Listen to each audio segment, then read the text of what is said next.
to symbols of power. And the symbols of power are the material, is the whole material world. If I get enough money, I'll be worthy. If I get the right job, I'll be worthy. If I have the biggest house and the best job and the title and the, that these are external sources of power, and they will never ever fill the void that we feel inside. So it's another thing we hear it, it's like all the answers are on the inside and everything you need is on the inside. And it is actually true, except people just don't seem to know how to get there. And even when they do connect, they're not quite sure how to get it and make it work for them in their lives. Right. So the disconnect that happens in the self-image that we create after the disconnect is, that we then start to live within this comfort zone and this, with this self-image that is a coping strategy, really. And it's not good or bad or right or wrong necessarily, but it's only good enough to get you what you've already got. Right, and like you said earlier, I mean, that disconnect leads you to depression and anxiety and addiction and all of the things that you're looking outside of yourself for, and you're never going to find. Right. Now, I know that what I'd like to do is, I know that you have 10 steps. Mm-hmm. So if you could go through each one of the steps really quickly, and then we can just open it up and go nuts over this whole topic. Sure. Okay. So I'm just wondering if there's something else. Okay. Here's what I want to say though. I'm just going to say one thing before I go into the 10 steps. I want to, because this is the other reason why this is so important right now, that I think it's important that everybody understand this, is that there's your self-image and there is your authentic self. And then there is your future potential self that we haven't created yet. Okay, so sorry, can you hear me now? Yeah. Just lost my headset. So there's your self-image, which is the small self. There's your authentic self.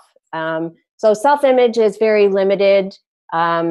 It's, that's the part of us that's struggling. It's who we think we are. It's the roles we play. It's, and then there's our authentic self that is, our connection to our deepest self, our wisdom, our intuition, passion, or purpose, what everyone seems to be longing for. And so we get to choose from which place you're going to create your future potential self. Okay. So you get to choose right now which one you want to create. I'm going to choose the blue. Good job. So here's the thing, if people just decide to, keep staying in their comfort zone and not wake up, and they just keep doing what they're doing, they will create their future self from where they're at right now, which is all the habits, patterns, and behaviors that are not serving them, the ones that are causing them pain, the ones that are causing them to, want to cover up with, people are in a lot of pain, and that's why they're in pain, is because they're operating from this very small part of themselves, and they're in this comfort zone.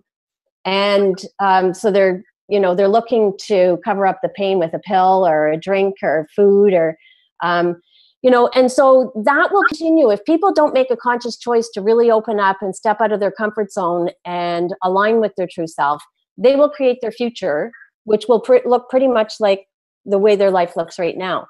If they choose to open up and expand into and realize more of their potential, they can create really start to use more of their potential and create a future that is, one of meaning and purpose and fulfillment. And they will be able to come up with the creative solutions that they want for their own lives. But then if we all did that collectively, then we could come up with the solutions that we desperately need on the planet right now. So that's the bigger reason for doing this. All right, so my 10 steps. There are 10 steps that I identified to getting there. So the very first thing is really knowing what's important to you. And and I think it's getting quiet and really asking, and I ask people this question all the time, what is most important to you? And people will say, well, my family and my friends, and it's like, yes, and I know those things they definitely are, but what's most important to you as a person? What is it that, that is really going to, if, like, I started thinking about it and I thought, what is it that I really want to achieve, to contribute, to know about myself, to develop about myself before I die? And this is what started it for me. And then I started to get really clear about what was most important to me. And then I started looking in every area of my life, and I started, what's important in my career, what's important in my finances, my family, relationships, spiritually. I went around the whole life wheel, and I just got really clear what is most important. So what are you passionate about? What are you longing for? And what is your life purpose? So I think that's the starting point, is really getting clear about what that is. Because if you connect with your power, but you are not going to channel it into something that's really meaningful for you, you can actually channel that power into something and it just gets scattered all over the place. And people use it to fuel their bad habits and their patterns and their behaviors. So the second step is to clarify a vision of your highest future potential. So I just showed that there's your small self, and then there's your authentic self, and then there's your highest future potential. So it's really important to create a vision and to know what that looks like, so that once you connect with your deeper self, you're actually moving in that direction. The next thing is take full responsibility for everything that's going on in your life right now. Because if you think that somebody else is holding you back, or that it's the economy, or that it's the government, or that it's anyone else is responsible for where you're at, then you can't move forward. They have your power. So it's really important that we take a look at that we stop using excuses, and that we really see we're the only ones that are holding us back. And once people take responsibility for what's going on in their lives, they have the power to change it. The next one is abandon certainty in favor of wonder. So, our small self wants certainty. It wants things figured out. It wants to know exactly how things are going to unfold. And in order for us to grow and change, we need to be more interested in what we don't yet know. And as soon as we open up to what we don't know, we are in the unknown, which is one of, people's biggest fear is, the unknown.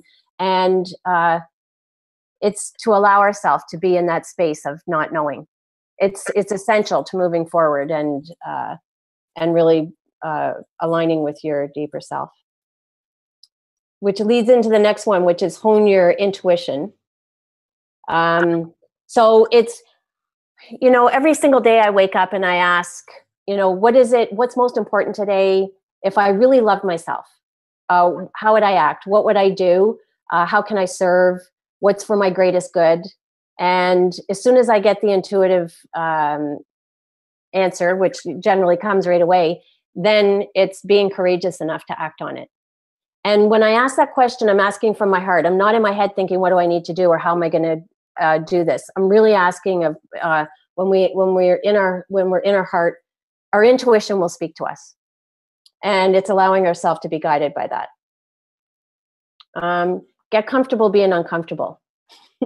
This one's huge, because we have very low tolerance for any kind of discomfort. We're always looking for, a pill or a quick fix for any kind of discomfort. And the growth path can be painful. Like, there is pain, but I really believe suffering is optional.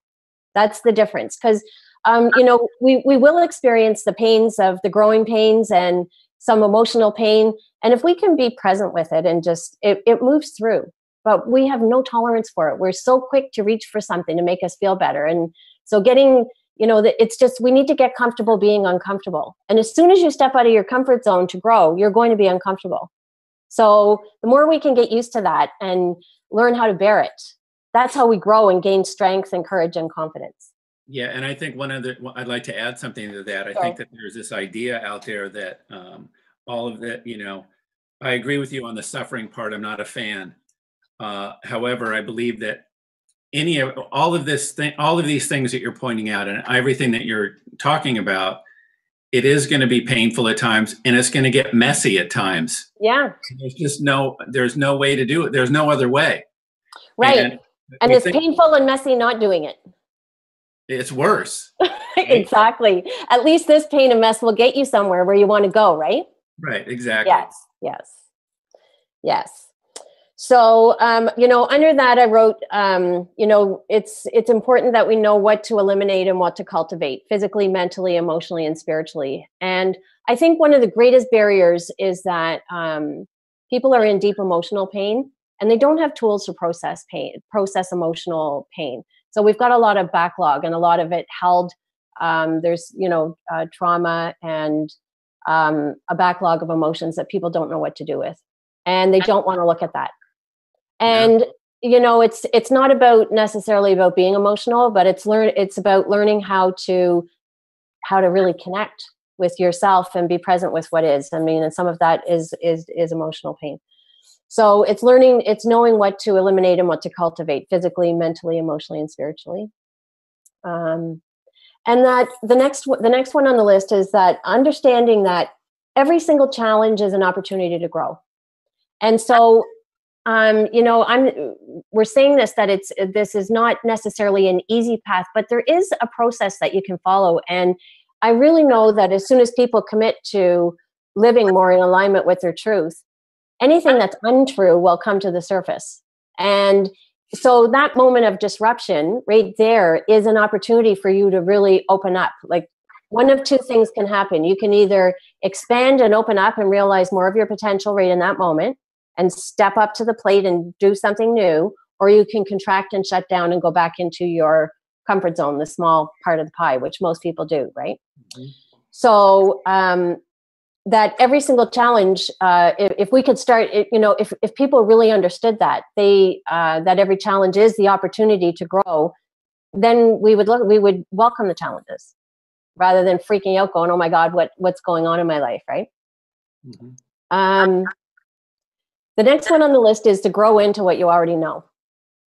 It's such an interesting thing because when I sit down with people and I ask them, "What do you need to do?" they know exactly what they need to do. And a lot of times they're not doing it, and we're looking for new insights and we want new things, but we've got so much information. We've actually we're overwhelmed with information and tools and resources, but we're not using them. So if people could, create a structure where they can start to use what they already know, they would be, they could really get on track. And then being really clear about your intentions and bring attention and awareness to everything you do. And then the final one on the list is to let go and allow, and let every single action move you in the direction of your highest future potential. Excellent. So now you've got the recipe. So now we can go. There you go. Thanks. I think it's interesting as you're going through this list that a lot of this goes back to your third point, which is taking full responsibility. Right. Yeah.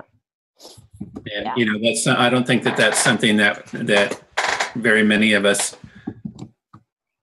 Well, I don't think we've been taught it, and I don't think that very many people do that.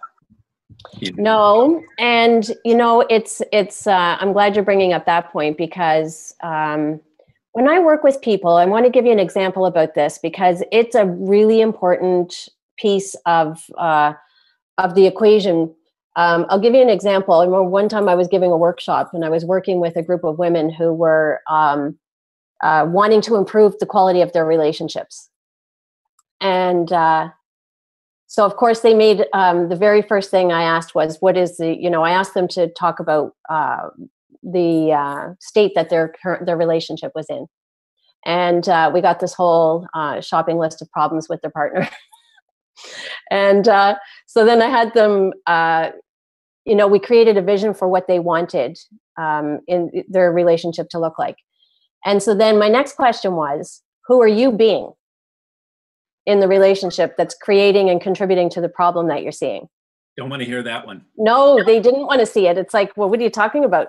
And, then I went, well, who do you need to be to create what you want? And they were like, well, you know, open and loving and caring and kind and giving. And of course, if you're being those things, then that will allow you to do certain things, which will create the outcome you want.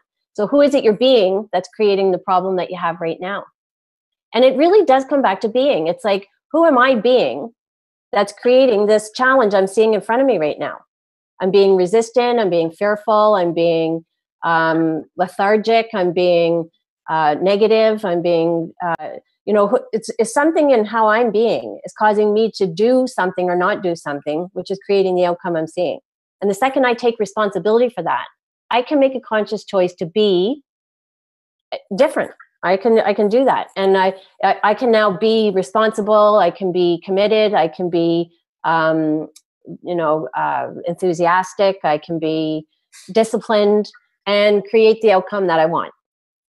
So when people really see that, and they don't like seeing it, it's kind of sobering, but when they do see it, then, and they do make a commitment to it, then they can get into action. Sure. So, yeah. Janet, did you want to chime in here? Oh, of course I do. I was just waiting. I do astrology, Michelle. I do human design astrology, and we often talk about conditioning.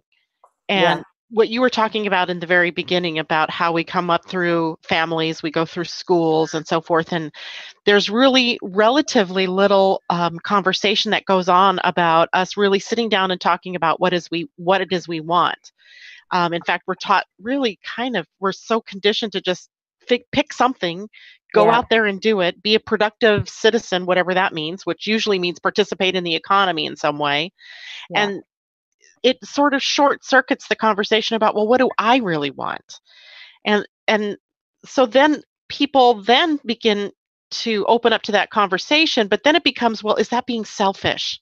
Do you ever hear that from people?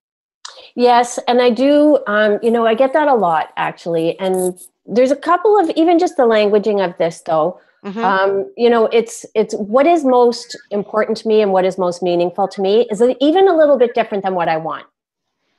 Right? Because what I want kind of puts me in my head, and it's like, oh, like I really, I want to make a lot of money. I want to have a big house. But if we ask the question in a different way, like what is most meaningful to me, and what is my purpose, and what is, what would really allow me to feel fulfilled? It's actually, you might find it's even different than what you think you want.